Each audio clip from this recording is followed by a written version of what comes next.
You're watching The Legal Breakdown.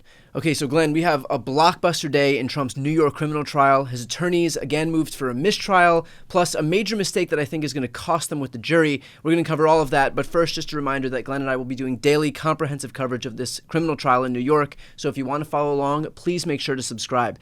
Okay, Glenn, first off, Trump's team wanted to preclude Karen McDougal, that's another woman he had an affair with, from testifying, and the news here is that the DA's office has notified the defense that it will not call Karen McDougal. So it seems like a win for the Trump team on its face. It seems like a bad development. What's your reaction to this, and is this good or bad news?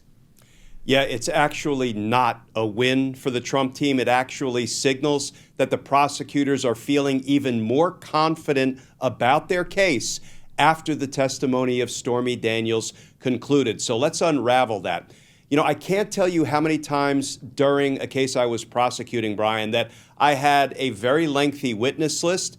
But as my witnesses began to testify one after another, and I saw that they were performing well, and I saw that the defense attorneys weren't really able to make any inroads on cross-examination, didn't damage their credibility, you know what I started doing? I started jettisoning witnesses, deciding I don't need to call as many witnesses as I originally anticipated calling. So I can almost promise you that when the prosecutors made the tactical decision that, you know what, we no longer need the testimony of Karen McDougal, it's a sign that they believe the quality and quantity of their evidence is strong. So this may, on the surface or superficially, seem like a win for Team Trump. I think it actually is a sign that the prosecutors are feeling really comfortable and confident in their case. This was also the Trump team's second attempt in just so many days at declaring a mistrial. Why do they keep trying this move? Like, what do they have to gain? And could these desperate attempts actually hurt them? Yeah, so I think they're trying to accomplish a couple of things. One, they're still playing to the court of public opinion. Every time there is a mistrial motion made, what happens? Everybody starts talking about it. Mainstream media picks it up. And the signal goes out that, something must be going sideways in the prosecution's case because the defense keeps moving for a mistrial. Well, the reality is nothing is going sideways, and you can tell that nothing's going sideways because Judge Merchan is summarily rejecting, denying mistrial motion after mistrial motion. The other reason they're making their motions is if the defense perceives that there is some new error that has been made, for example, by Judge Merchan in letting in a particular piece of evidence, well, then they want to object to it. And when the objection is overruled, they want to move for a mistrial just to preserve their ability to argue on appeal when the mistrial is denied. You know what? That was a legal error, and Judge Merchan should have granted the mistrial motion. So often, defense attorneys will object and will make any number of motions for relief, like a mistrial motion, simply to preserve the issue on appeal so they can argue it in the event their client is convicted and appeals his conviction. So, none of this, I think, is of much consequence. It is kind of part of the trial dance that goes on in most criminal cases. Mistrial motions are made, mistrial motions are denied, and then the case continues to its conclusion. Glenn, we heard earlier where Donald Trump's attorney was risking losing credibility with the court. Does doing something like this, these baseless efforts at declaring a mistrial, does that also contribute to him losing credibility with the court, or Trump's team more broadly losing credibility with the court? Potentially. If the judge believes that they are absolutely frivolous motions, and if they become so repetitive that it's obvious that they're not doing it for any legal purpose, but really just to, either maybe get it out into the court of public opinion, that will turn a judge against the defense attorney. Now, judges have to endure quite a bit, Brian, and they really are not supposed to take it out on counsel, even when counsel is sort of performing in a less than ideal way. But yes, you can irritate a judge. And the judge already up front told Todd Blanche, I think Donald Trump's lead defense attorney in this case, you are losing all credibility with the court. That really is like a dagger through the heart of a criminal litigator. I don't know if Todd Blanche was ever able to recover from that, but I don't think Blanche continuing to make frivolous mistrial motions will help dig him out of that credibility deficit in which he finds himself. Now, Trump's attorneys also made a remark to Stormy Daniels while she was on the stand, and they were alleging that she, again, was just making everything up and that she and Trump never even had an affair. Here's Katie Fang's tweet. Trump's attorney said, "You changed your story many times because you never had an affair with President Trump." Stormy's attorney objected, and the objection was sustained. Glenn, how in the world is denying the most obvious part of this case, that they had an affair, a smart strategy for the Trump team? Because if Trump's team is telling the truth, then that would mean Stormy Daniels is just perjuring herself, which is a felony, every single day.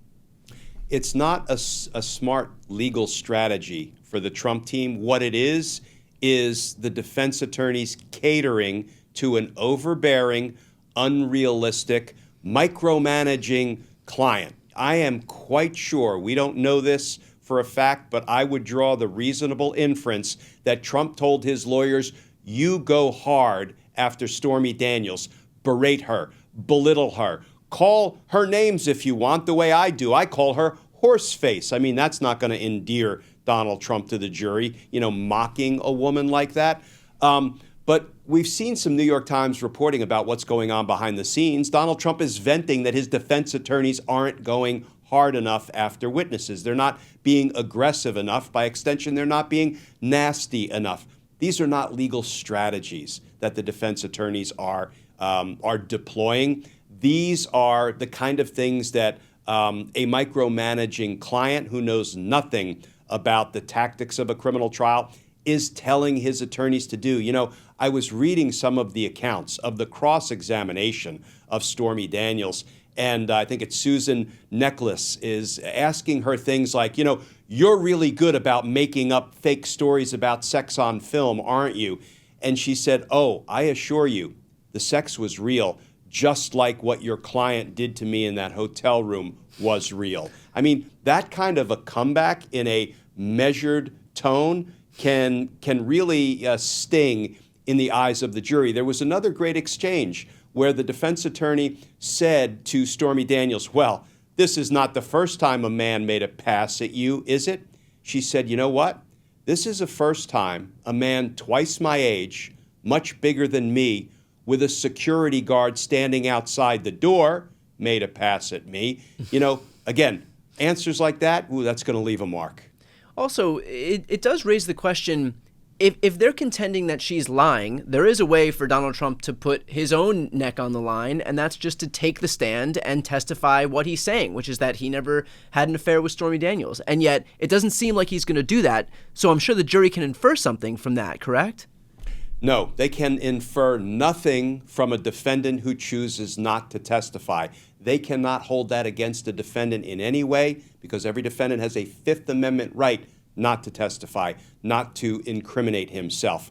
But they will be drawing conclusions. If the testimony of Stormy Daniels is largely unrebutted, right? Under oath, she said over the course of 7 hours, you bet I had this encounter with Donald Trump. And there were some phone records backing up the fact that she had Trump's phone number and Trump's assistant had her phone number.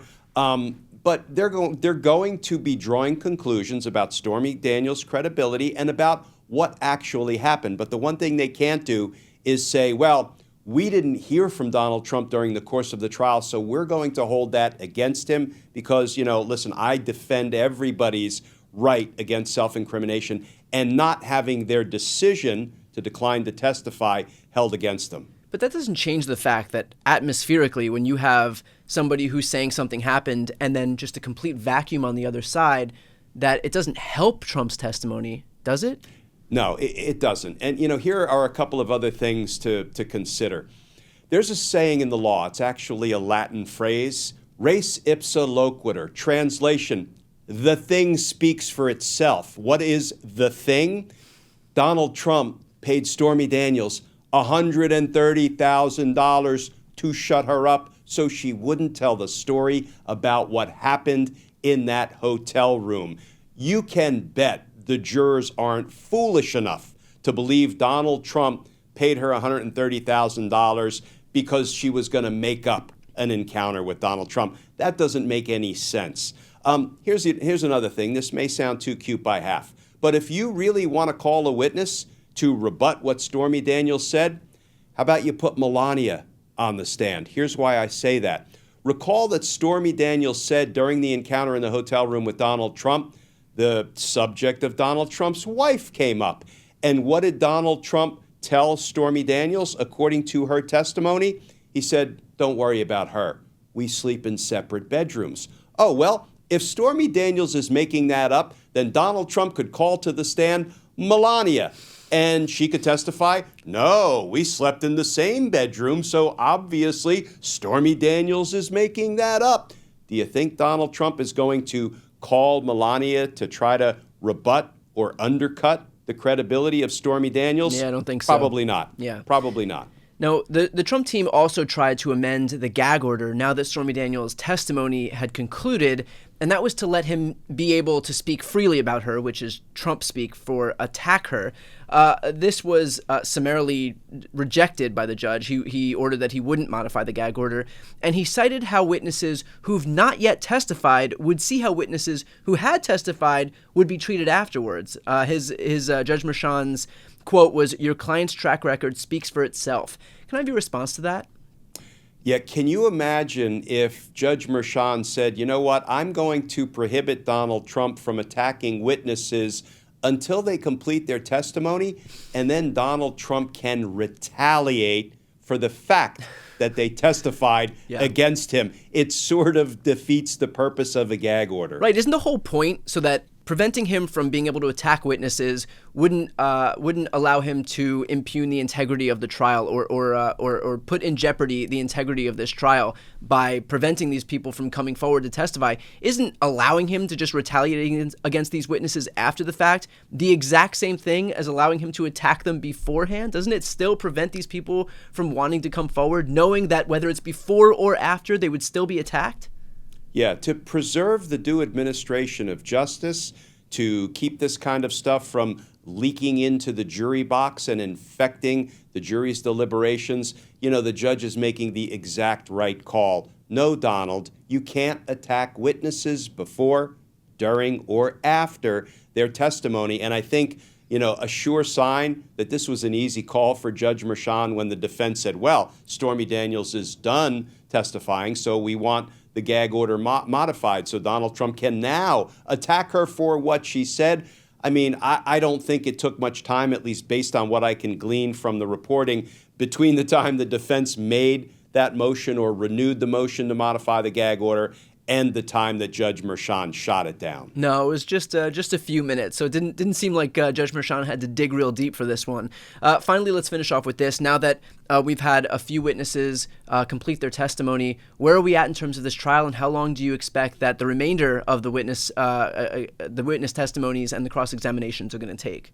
Yeah, so it's interesting. Just a couple of days ago, the prosecution team said they're intending to wrap up their presentation of the evidence, what we call the government's case in chief, within 2 weeks. Now, given the McDougal development, it may very well be that they're going to be done early next week. So it does feel like things are accelerating. But let me tell you, Brian, that's par for the course in so many criminal trials as prosecutors continue to assess how much evidence they've presented to the jury, over the course of the first several witnesses who have testified, how persuasive it was, how little damage the defense did, undermining the credibility of those witnesses. And then, as I say, we often begin jettisoning witness after witness.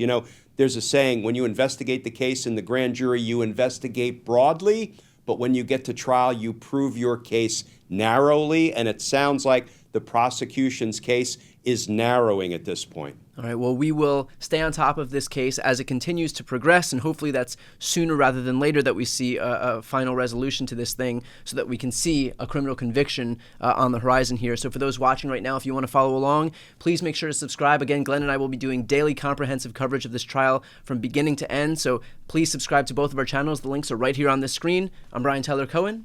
And I'm Glenn Kirshner. You're watching The Legal Breakdown.